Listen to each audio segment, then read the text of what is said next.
Hello guys, welcome to my channel. मैं आज आप सभी लोगों को बताऊंगा सरफेस टेंशन के बारे में। हमारा बहुत ही प्यारा टॉपिक है सरफेस टेंशन। ये हमारा जो टॉपिक है ये है सरफेस टेंशन। अब इस सरफेस टेंशन के बारे में हम अध्ययन करेंगे। तो सबसे पहले आप ये समझ लीजिए, किसी एकांक लंबाई पर लगाया गया बल क्या कहलाता है? सरफेस टेंशन कहलाता है।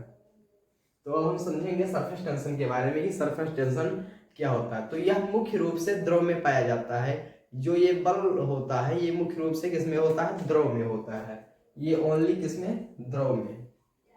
सरफेस टेंशन जो होता है, सरफेस टेंशन सरफेस टेंशन यानी कि पृष्ठ तनाव इसे मेनली किसमें पाया जाता है? ये पाया जाता है किसमें? द्रव में।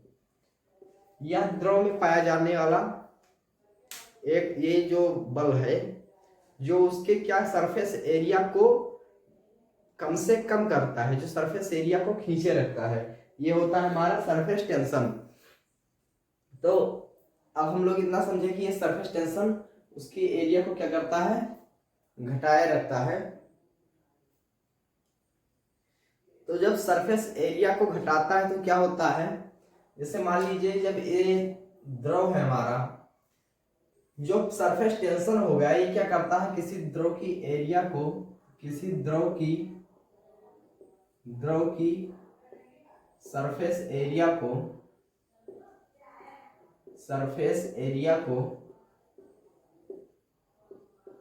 क्या करता है? करता है। जब इस सरफेस एरिया को ये कम करता है तो जो हमारा द्रव होता है, जिससे द्रव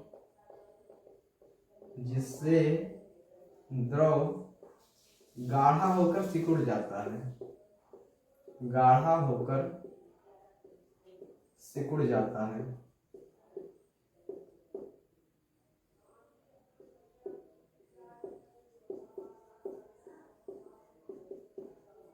सरफेस टेंशन किसे कहते हैं? किसी एकांक लंबाई पर लगाया गया बल सरफेस टेंशन कहलाता है। सरफेस टेंशन मेनली द्रव में पाया जाता है और ये द्रव की सरफेस एरिया को घटाना चाहता है। और जब जैसे सरफेस एरिया को घटाता है तो क्या होता है? हमारा द्रव गाढ़ा होकर सिकुड़ जाता है, हमारा द्रव गाढ़ा होकर। तो जब द्रव हमारा सिकुड़ जाता है तो क्या होता है कि जब हमारा कोई द्रव है, मान लीजिए, अब इसका हम आपको एक एग्जांपल दे दें। जैसे ये पाया किसमें जाता है? मेनली द्रव में पाया जाता है। तो जो हमारा पेंटिंग करने वाला ब्रश होता है, ये जो जिससे हम पेंट करते हैं, ये जो ब्रश होता है,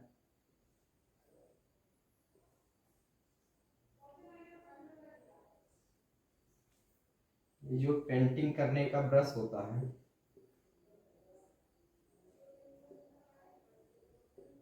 ये जो ब्रश होता है ये क्या होता है? ये सबसे पहले तो ये ऐसे फैला रहता है। तो क्या करते हैं, जब हम इसको किसी पानी में डालते हैं, यहाँ पर आप देख सकते हैं कि जब हम किसी, जैसे कोई मान लीजिए कोई भी ब्रश है, जब उसको हम पानी में डालेंगे, जब उस ब्रश को पानी में डालेंगे तो क्या होगा कि जब पानी में डालेंगे तो ब्रश में आ जाएगा सरफेस टेंशन। और जैसे ही सरफेस टेंशन आएगा तो क्या होगा? उसकी एरिया को एक कम से कम करना चाहेगा, जिससे हमारा क्या होगा? ब्रश सिकुड़ जाता है। और जब इसमें द्रव नहीं होता है तो सरफेस टेंशन नहीं होता है, जिससे क्या होता है? हमारा ब्रश बिल्कुल सूखा रहता है, तो सही से बिल्कुल लहराता है। इसी का एक और रीजन आप समझ लीजिए, महिलाओं का जो बाल होता है, महिलाओं का बाल क्या करता है? पहले तो एक वैसे लहराता है, लेकिन क्या होता है जब इसमें, जैसे मान लीजिए जब नहाती हैं तो इसमें पानी आ जाता है, द्रव। तो द्रव क्या करता है? इसमें होता है सरफेस टेंशन। द्रव में क्या होता है? सरफेस टेंशन होता है, जिससे ये इसमें जब सरफेस टेंशन आ जाता है तो ये उसकी एरिया को कम करता है, जिससे बाल चिपक जाते हैं। तो क्या करते हैं ये लोग, यहाँ पर आप देख सकते हैं, जब बाल चिपक जाता है तो क्या करती हैं, एक वो क्या नाम है, जो देहात की महिलाएं होती हैं, वो मतलब एक तौली लेकर उसको, उसकी पानी को हटाना चाहती हैं। और जो ये शहर की महिलाएं होती हैं, ये आप देख सकते हैं कि ये क्या करती है, ड्रायर को लेकर बाल में मारती है, जिससे पानी सूख जाता है, उनका बाल फिर से लहराने लगता है। ये हो गया हमारा एक सेकेंड उदाहरण। और हम समझेंगे इसके आगे ब्रूस, ओ क्या नाम, सुई। सुई का आप एग्जाम्पल देख लीजिए। जो सुई होती है, सुई, जो है सुई होती है, ये क्या होती है कि जैसे जब हम किसी, मान लीजिए कोई द्रव है, कोई द्रव मान लीजिए है, जब उसमें आप किसी सुई को आराम से रखते हैं तो क्या होती है, वो सुई डूबती नहीं है। और जब हम उसको एक बैग मान लीजिए कस के फेंक देते हैं तो क्या होती है, वो सुई डूब जाती है। तो इसके पीछे भी एक लॉजिक है, वो है सरफेस टेंशन। सरफेस टेंशन, इसके पीछे जो लॉजिक है वो क्या है, सरफेस टेंशन। जो ऊपर का, क्योंकि द्रव जो है वो गाढ़ा है, और जब हम सुई को आराम से रखते हैं तो सुई डूबती नहीं है। और क्या है, जब हम गर्मियों के दिनों में, दिनों में जब हम कोई जूस खरीदने जाते हैं तो क्या उसमें क्या करता है, वो उसमें थोड़ा नारियल का बुरादा डाल देता है। तो जो नारियल का बुरादा होता है वो नीचे का द्रव गाढ़ा रहता है, इसलिए वो ऊपर ही रहता है। इसके पीछे भी सरफेस टेंशन ही है। तो अब आई होप आप लोग इतना समझ गए होंगे। तो अब आगे हम समझेंगे कि सरफेस टेंशन जो होता है। हाँ, एक बात और आप समझ लीजिए। मान लीजिए कि कोई मनुष्य है और इसको, ये जब पानी में तैरता है तो क्या इसके पीछे भी सरफेस टेंशन होता है? बिल्कुल नहीं, क्योंकि जो ये मनुष्य तैरता है, मनुष्य, घोड़ा, जहाज, ये सब जब तैरते हैं तो उसके पीछे क्या लगता है, उसके पीछे लगता है आर्किमिडीज का सिद्धांत। आर्किमिडीज, उसके पीछे आर्किमिडीज। जब कोई बड़ी वस्तु जैसे आदमी, घोड़ा, जहाज, ये सब तैरते हैं तो उसके पीछे लगता है आर्किमिडीज का सिद्धांत। तो आप लोग इतना समझे होंगे। अब हम समझेंगे कि इसके प्रभाव क्या होते हैं। जो सरफेस टेंशन होता है, इसके इफेक्ट क्या क्या होते हैं। तो सबसे पहले आप इसका स्क्रीनशॉट ले लीजिए, क्योंकि आप हो सकता है ना समझ पाया ये। हाँ, तो आप, आई होप आप लोग इतना इसका स्क्रीनशॉट ले चुके होंगे। तो अब हम आगे थोड़ा और समझ लें इसके पहले बारे में, उसके बाद में फिर समझेंगे इसके इफेक्ट के बारे में। तो हमें समझना ये है हमें कि जब किसी द्रव की, मान लीजिए जल को है, तो जल की एक स्वतंत्र बूंद गोल हो जाती है। जल की एक स्वतंत्र बूंद गोल हो जाती है। जैसे किसी जल को जब हम स्वतंत्र रूप से, आप यहाँ पर देख भी सकते हैं, जब जल को हम स्वतंत्र रूप से गिराते हैं तो उसकी बूंद जो होती है वो गोल हो जाती है। इसके पीछे भी यही रीजन है, सरफेस टेंशन। आप यहाँ से एक छड़ ले लीजिए और इस जल को गिराइए तो क्या हो जाएगी, ये गोल हो जाएगी।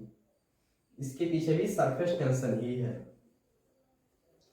तो क्या होता है, जब किसी जल की एक स्वतंत्र बूंद गोल हो जाती है तो आप हम इसके बारे में समझें, और ये अब हम समझेंगे। मान लीजिए हमने ये पढ़ा कि द्रव की, मतलब जल की स्वतंत्र बूंद गोल हो जाती है। तो इसके पीछे लॉजिक जो है वो ये है कि द्रव जो, मतलब जो द्रव है, ये द्रव हमारा मान लीजिए पानी है अगर, तो इसमें क्या पाया जाता है, इसमें पाया जाता है क्या, सरफेस टेंशन। सरफेस टेंशन जो है, सरफेस टेंशन होता है, ये जल के इस एरिया को क्या करना चाहता है, कम से कम करना चाहता है, खींच के रखता है, जिससे जो द्रव की एरिया होती है, द्रव का एरिया जो होता है वो क्या करता है, कम से कम करता है, जिससे जो बूंद होती है वो गोल हो जाती है। आप जाने अनजाने में फिजिक्स का प्रयोग करते हैं। देखिए, जैसे मान लीजिए कि हम कहीं पर हैं, हमारे पास एक रुमाल है और हमें उसको तुरंत, एक मान लीजिए कि बहुत ही जल्द में उसको, मतलब रखना है कहीं पर, तो क्या करेंगे, हम उसको गोल करके फट से जेब में रख लेंगे, जिससे हमारा क्या होगा, अब हम जाने अनजाने में फिजिक्स का प्रयोग किए, क्योंकि हमें पता है जब हमें उसकी एरिया को कम से कम करना होगा तो हम क्या करेंगे, उसको गोल कर देते हैं। जब हमें एरिया को कम से कम करना होता है तो हम किसी भी वस्तु को गोल कर देते हैं। और जैसे अगर अधिक से अधिक में अगर उसे हमें एक्वायर करना है तो हम क्या करेंगे, मतलब स्क्वायर या फिर क्यूब। स्क्वायर या फिर क्यूब करते हैं अगर हमें मैक्सिमम एरिया एक्वायर करना होता है तो अब आप आगे समझेंगे इसके इफेक्ट के बारे में। आगे हम क्या समझेंगे, जो सरफेस टेंशन होता है उसके इफेक्ट के बारे में। सरफेस टेंशन, इसके हम इफेक्ट के बारे में पढ़ेंगे। तो जो सरफेस टेंशन का इफेक्ट होता है, सरफेस टेंशन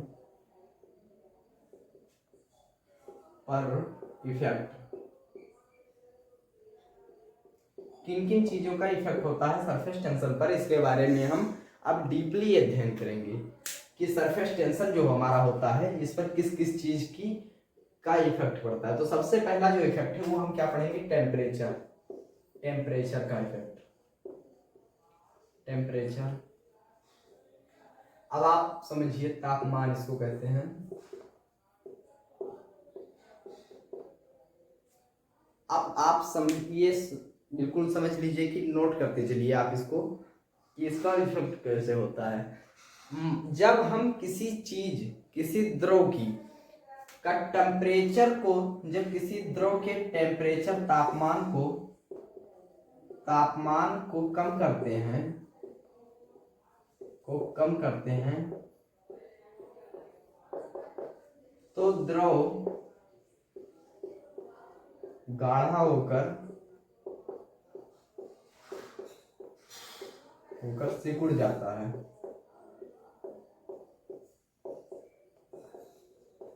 जब हम किसी द्रव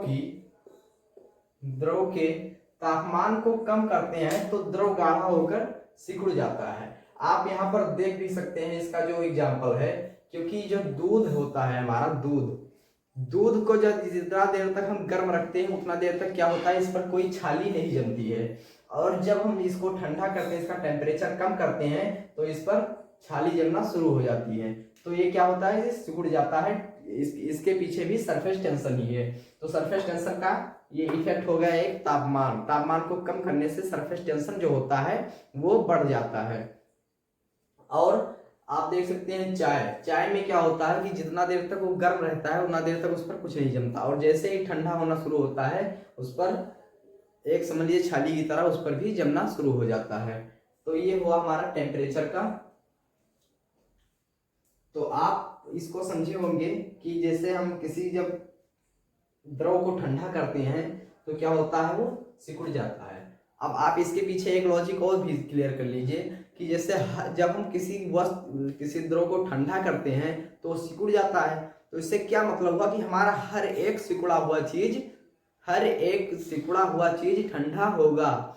जैसे आप स्प्रे देख लीजिए, स्प्रे जो होता है यहाँ पर आप देख सकते हैं, स्प्रे होता है, स्प्रे में क्या होता है, परफ्यूम समझ लीजिए आप।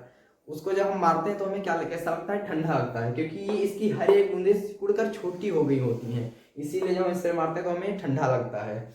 अब आप समझ लीजिए अगर हम टेम्परेचर को बढ़ा देते हैं, टेम्परेचर को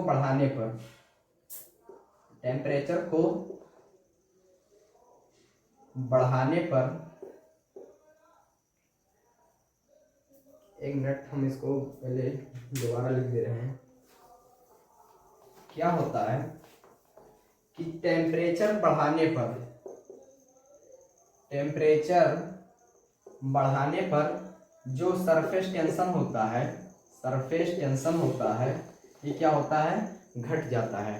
टेम्परेचर बढ़ाने पर सरफेस टेंशन घट जाता है, जिससे क्या होता है, सरफेस टेंशन घट जाता है। तो इसके पीछे भी कुछ लॉजिक हैं। तो अब हम समझेंगे टेम्परेचर बढ़ाने पर सरफेस टेंशन कम हो जाता है। जैसे हमने किसी चीज का टेम्परेचर बढ़ा दिया तो उसका क्या हुआ, जो सरफेस टेंशन है वो कम हो जाता है। जैसे मान लीजिए हम किसी को पकड़े हुए हैं और जैसे हमारे कोई नीचे से मान लीजिए कि कोई हीट दे दिया तो हम क्या करेंगे, उसको छोड़ देंगे। तो जो सरफेस टेंशन था उसको हमने कम कर दिया। इसी प्रकार होता है जब मान लीजिए, हाँ पहले तो आप ये समझ लीजिए कि जैसे जब हम गर्म खाना खाते हैं तो हमें स्वादिष्ट लगता है, लेकिन जो मान लीजिए ठंडा हो जाता है तो हमें अच्छा नहीं लगता। इसका भी रीजन ही यही है, सरफेस टेंशन। क्योंकि जो सरफेस टेंशन होता है, जब ये सरफेस टेंशन कम हो जाता है तो क्या होता है, वो फैलकर पतला हो जाता है, पतला होकर फैल जाता है। तो जैसे जब हमारा जो जीभ है, टंग है जो हमारी, वो क्या होती है, अलग अलग जैसे इस भागों में, कोई किधर इधर खट्टा, इधर मीठा, तीता, ये सब बताती रहती है। तो क्या होता है कि जब हम कोई ठंडा खाना खाते हैं तो फैलता नहीं है, क्योंकि उस पर सरफेस टेंशन अधिक होता है, तो वो हमारे पूरे जीभ पर नहीं फैलता, इसलिए हमें उसका स्वाद अच्छा नहीं लगता। लेकिन जब कोई खाना गर्म होता है, गर्म चाय समझ लीजिए आप, गर्म चाय, गर्म चाय, गर्म दूध, गर्म सूप, गर्म खाना, सूप भी होता है जूस टाइप का, तो ये क्या होता है, ये सब हमें ज्यादा अच्छे लगते हैं, क्योंकि क्या होता है, सरफेस टेंशन इसमें कम होता है, इसलिए पूरे जीभ पर हमारे फैलते हैं, जिससे हमें सभी प्रकार के स्वाद मिलते हैं। तो ये क्या होता है, हमें गर्म खाना अच्छा लगता है। यही रीजन है, इसके पीछे भी सरफेस टेंशन का ही कारण है। तो आप लोग इसका स्क्रीनशॉट भी ले सकते हैं अगर चाहें तो। अब हम आगे समझ, फिर इसके बारे में हमारा कितना हो गया, दो इसका इफेक्ट हो गया, एक टेम्परेचर बढ़ाने पर और एक टेम्परेचर घटाने पर। तो अब हम आगे समझेंगे घनत्व। घनत्व क्या होता है, घनत्व का भी इस पर इफेक्ट होता है, घनत्व। अगला हमारा क्या है, घनत्व। जो घनत्व है, अब हम जब किसी द्रव, मान लीजिए कोई द्रव है, उसमें क्या हुआ कि जब किसी द्रव में किसी कम घनत्व वाली कोई चीज मिला देते हैं, तो उसका जो सरफेस टेंशन होता है वो कम हो जाता है। कम घनत्व वाली चीज, कम घनत्व वाली चीज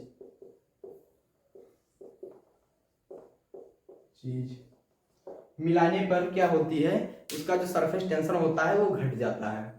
क्योंकि समझिए आप इधर, जैसे हम मिट्टी का तेल समझिए, मिट्टी का तेल का जो घनत्व होता है वो क्या होता है, कम होता है। फिनाइल ले लीजिए, फिनाइल, पेट्रोल, इसका जो घनत्व होता है ये कम होता है। अब आप एक बार एक मिट्टी का थोड़ा सा तेल ले लीजिए, क्योंकि इसका घनत्व कम होता है, पहले आप ये समझ लीजिए। और किसी तालाब में आप देखे होंगे कि मच्छर का जो लार्वा होता है, यहाँ पर भी देख सकते हैं, मच्छर का लार्वा हजारों की संख्या में होती हैं। तो इसमें क्या डाल दीजिए आप, मिट्टी का तेल डाल दीजिए, इसका सरफेस टेंशन घट जाएगा। और ये जो मच्छर के लार्वा ऊपर तैर रहे थे सरफेस टेंशन के कारण, ये क्या होगा, जब हमारा सरफेस टेंशन घटेगा तो ये उसी में डूब जाते हैं। यही रीजन है सरफेस टेंशन का। तो ये जो कम घनत्व वाली चीज हम किसी द्रव में मिलाते हैं तो उसका क्या होता है, surface tension, surface tension, surface tension घट जाता है, सरफेस टेंशन घट जाता है। जिससे क्या होता है, जैसे हम मान लीजिए फिनाइल या पेट्रोल या मिट्टी का तेल जब किसी पानी में डाल देते हैं तो उसका सरफेस टेंशन घट जाता है, जिससे उसमें हल्की वस्तु भी डूब जाती है। यही रीजन है सरफेस टेंशन का। आप इसका भी चाहे तो स्क्रीनशॉट ले सकते हैं, नहीं तो हम अपना टॉपिक आगे करें। अब आप इस अगर इतना समझ चुके हों तो हम क्या पढ़ेंगे, इसके आगे कुछ जो न्यूमेरिकल्स आते हैं एग्जाम में, उसके बारे में हम थोड़ा बहुत ही शॉर्टली उसको अध्ययन, उसके बारे में भी थोड़ा सा कर लें। क्या है, जैसे मान लीजिए पूछ ही लिया मान लीजिए एग्जाम में पूछा सरफेस टेंशन, टेंशन बराबर क्या होता है, surface tension is equal to क्या होता है, force upon length, force upon length. अब इसका अगर डिराइव में पूछ ले, मान लीजिए फार्मूला, इसका डिराइव करके, तो हम क्या करेंगे, क्योंकि लेंथ का तो डिराइव होगा नहीं, ओनली फोर्स का होगा। तो फोर्स के हम एक फार्मूला और जानते हैं, वर्क के रिस्पेक्ट में। फोर्स का हम एक फार्मूला और जानते हैं किसके रिस्पेक्ट में, वर्क के। तो सबसे पहले आप इसको समझ भी लीजिए कि इसका जो मात्रक होगा वो क्या होगा। जो फोर्स है हमारा, फोर्स बल, बल का क्या होगा, न्यूटन, न्यूटन, न्यूटन बटा एल का क्या होगा, लेंथ का, लेंथ का क्या होगा, मीटर। तो इसका क्या होगा, न्यूटन पर बटा मीटर। तो इसका जो टेंशन का फार्मूला हो गया वो हमारा हो गया टेंशन बराबर न्यूटन मीटर, न्यूटन बटा मीटर। तो अब हम समझेंगे फोर्स का वर्क के रिस्पेक्ट में। तो W बराबर होता है F into S, F S cos theta भी होता है, तो F इंटू एस। W बराबर क्या होता है F इंटू एस, तो F बराबर हो जाएगा हमारा W अपान एस। F बराबर हमारा हो गया यहाँ पर W अपान एस। अब हम इसका जो F है इसको हम यहाँ पर पुट कर देंगे इसकी वैल्यू, तो T बराबर हो गया हमारा F की वैल्यू हमने रख दिया, तो W अपान एस और L पहले से ही है तो इंटू L क्या हो गया, जो हमारा ये S है ये क्या है हमारा डिस्टेंस, डिस्प्लेसमेंट, वर्क अपान डिस्प्लेसमेंट बराबर होता है फोर्स। तो हमारा क्या हो गया W अपान, इसको दूरी को किस में मापते हैं, विस्थापन मतलब दूरी, दूरी को हम किस में मापते हैं, मीटर में मापते हैं। तो मीटर मतलब लेंथ, लेंथ हुआ ना हमारा, लेंथ को हम किस में मापेंगे, मीटर में मापेंगे। तो L इंटू एल बराबर ये हो गया, ये हो गया हमारा एरिया हो गया। तो T बराबर हो गया हमारा W अपान ए, ये हमारा हो गया इसका डिराइव में आंसर। T बराबर क्या हो गया W अपान ये हो गया डिराइव में। तो W क्या हो गया वर्क, वर्क का क्या हो गया जूल, जूल बटा एरिया का, जो एरिया है एरिया का क्या हो गया हमारा मीटर स्क्वायर, क्या हो गया जूल बटा मीटर स्क्वायर, और ये क्या था न्यूटन बटा मीटर। तो इस प्रकार से इसका न्यूमेरिकल भी पूछ सकता है। तो आप सभी लोग इसको समझ लीजिए, न्यूमेरिकल को पहले समझ लीजिए। और इसका थोड़ा सा एक प्रभाव हम और बता दें, इफेक्ट इसका, सरफेस टेंशन का एक इफेक्ट और होता है, उसको भी समझ लीजिए। उसके बाद में हम अगले बार में फिर दूसरा कोई टॉपिक पढ़ेंगे। क्या है इसका, जब किसी द्रव में कोई घुलनशील वस्तु मिला दी, जब द्रव में कोई घुलनशील वस्तु मिला दिया जाए तो क्या होगा, उसका सरफेस टेंशन जो होगा वो घट जाएगा। जैसे मान लीजिए किसी द्रव में, हम क्या लिखते हैं पहले लिखते हैं, किसी द्रव में घुलनशील चीज, घुलनशील पदार्थ मिलाने पर सरफेस एरिया घट जाता है, सरफेस टेंशन घट जाता है, घट जाता है।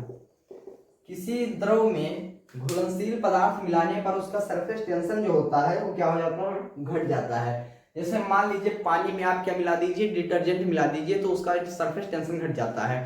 सरफेस टेंशन घटने से क्या होता है, हम डिटर्जेंट इसलिए मिलाते हैं क्योंकि उसका सरफेस टेंशन घट जाए। सरफेस टेंशन घटने से हमें क्या फायदा होगा, हमें ये फायदा होगा कि जो हमारे कपड़े होते हैं इसमें रेसे होते हैं, तो जब हमारा कपड़ा गंदा हो जाता है तो हम क्या करते हैं कि इसमें डिटर्जेंट मिला देते हैं, जिससे द्रव जो होता है वो पतला हो जाता है। जब इसमें सरफेस टेंशन नहीं रहता द्रव पतला हो जाता है, तो ये जो हमारे कपड़े होते हैं इसके बीच में जाता है और इस कपड़े के बीच में क्या करता है, इसकी गंदगी जो होती है उसको खींचकर बाहर ले आता है। और मान लीजिए कपड़ा अधिक गंदा है तो उसमें क्या कर दीजिए, पानी को गर्म कर दीजिए, जिससे क्या होगा, सरफेस एरिया और घट जाएगा। पानी गर्म कर दीजिए और फिर उसमें डिटर्जेंट मिला दीजिए, जिससे क्या होगा, सरफेस एरिया और घट जाएगा। इसका भी यही रीजन है, किसी घुलनशील पदार्थ मिलाने का भी एक ही कारण, सरफेस टेंशन हमारा कम होगा। तो आई होप आप सभी लोग समझ चुके होंगे।